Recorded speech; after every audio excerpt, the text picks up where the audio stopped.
હિમાલય આવ્યા છે।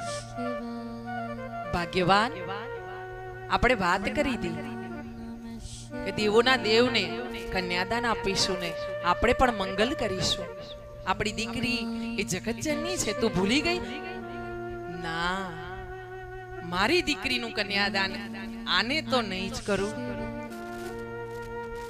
એટલે પછી વિષ્ણુ ભગવાને બ્રહ્મદેવે નારદજીને સમજાવ્યા છે કે નારદજી તમે જઈને ભોળિયાનાથને કંઈક સમજાવો, કંઈક કરે, કારણ કે હવે તો વાત અટકી ગઈ છે।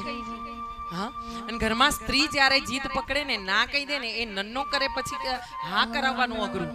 હા, એમ થઈ જાય ને, આહા ના થાય, એને મનાવવી પડે। હા, અહીંયા નારદજી ગયા છે ભોળાનાથ પાસે, સપ્તર્ષિઓ આવ્યા, બધા દેવો આવ્યા, બધાએ સમજાવ્યા મહારાણીને, મેના દેવીને, પણ મેના દેવી